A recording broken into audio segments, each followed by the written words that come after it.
there, Pixies, and Happy New Year to you all. I didn't get to watch the Harry Potter cast and crew reunion on Sky Max on New Year's Day, but I have finally had a chance to watch it, and I wanted to share my thoughts with you. First of all, I needed to get this out of the way.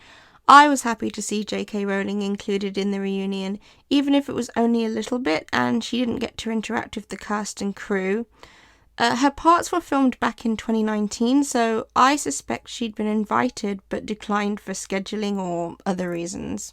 So I know that this reunion was created to be accessible to as many people as possible, and the majority of people are more interested in the memories and experiences of the actors on screen. But for those few people who enjoy the ins and outs of filmmaking, it would have been nice to hear more from David Heyman, the producer, who happens to be one of my favourite crew members, or even Stuart Craig, the set designer, or to see the directors reunite with the cast. I think the only director to interact with a cast member was Chris Columbus. Speaking of Columbus, the Chris Columbus section of the reunion was one of my favourites. I think that Daniel Radcliffe was so right to give him the credit for setting the foundations of everything to come afterwards. People like Robbie Coltrane and David Heyman and the younger cast members like Alfie Enoch and Matthew Lewis made it abundantly clear that his values as a family man helped shape the loving and fun environment that remained throughout the films. He's such an underrated director. Although I'd seen the screen test of Dan, Emma and Rupert many times before, it was really eerie when Emma explained that she felt a different chemistry when they were put together with comparison to being put with other people in different combinations. It just goes to show how perfectly everything fell into place for this series. There were definitely anecdotes from on set that I'd heard before, but that's because I was that nerdy kid who would spend hours scouring the internet for any interviews I could find, and I watched the DVD special feature discs over and over and over again. One thing I thought was funny was Tom Felton explaining about the boom microphone to some girl who turned out to be Emma Watson, and them just being 10-year-olds and not thinking about tact at all. And he's just like, "It's a microphone, duh." Which I thought that was quite funny. If I remember correctly, Tom was the child actor with the most experience at the time, having already worked with Mark Williams in The Borrowers and Jodie Foster in Anna and the King. Both films I've seen, they're really good.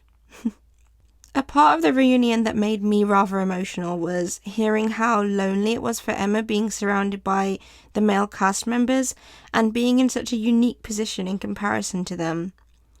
I guess in some ways it never occurred to me that she probably couldn't confide in people like Bonnie Wright or Ivana Lynch or Katie Leung in the same way because those characters were not in the same prominent position as the character of Hermione. Emma was famous in a different way, and all of her directors were male, so she probably didn't feel like she could confide in them in the same way as she could if she had a female authority. And she probably didn't feel she could confide in Dan or Rupert either because they too were just teenage boys who thought very differently and had different experiences than her. It was very sweet to hear her and Tom Felton explain their unique bond of love. I personally found it to have very romantic undertones, but none of us can really know what their relationship is like. The deep bond between Daniel, Emma and Rupert is so evident. They feel like close siblings who just haven't seen each other in a while. Their non-verbal communication with each other was another thing that got me incredibly emotional. Friendships on that level are very rare, and it's almost as though their relationship mirrors that of their characters in a really profound way. When Emma and Rupert were talking near the end and Emma took his hand as she cried, you could kind of see that sibling instinct to protect her and make her happy again. It's not in the reunion, but I was once watching some archive footage from the first film where Daniel was having a bit of a bad day.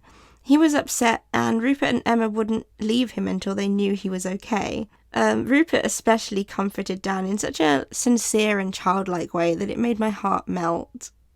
It's nice to see that the older cast all had such fond memories of making the films.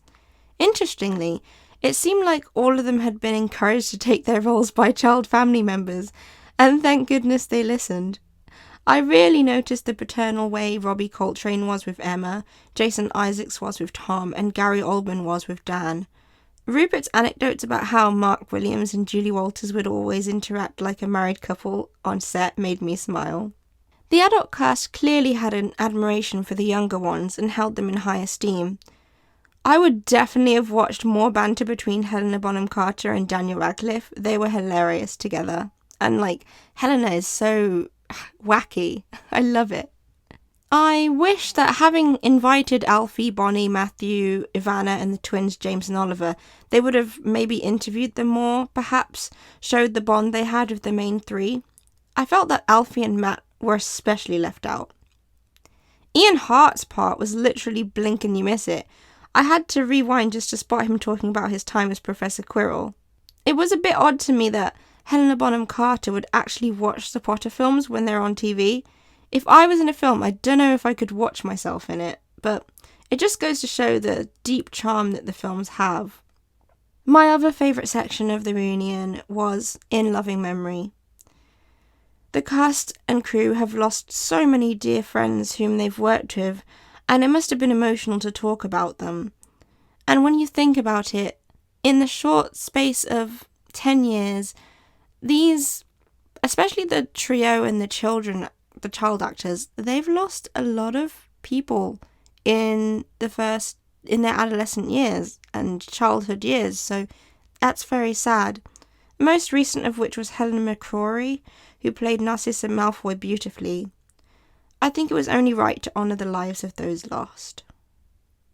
The biggest thing I took away from the reunion is that having your chosen family is a beautiful and almost sacred thing. We don't all have the best families, or even no family at all, but we can create our own special bonds with people that become our family. For a lot of people, the characters in Rowling's books and films were their chosen family, and Hogwarts was their home. I find that to be a beautiful thing to be a part of, and the cast and crew were clearly very proud of it too. At the end, Robbie Coltrane got a little bit emotional when he said that he may not live on, but that he is proud that Hagrid will. I think that really sums up everything I loved about the reunion. Did you watch Harry Potter Return to Hogwarts? What did you think of it, if you did? Let me know in the comments, and don't forget to like and subscribe for more Wizarding World content. Goodbye.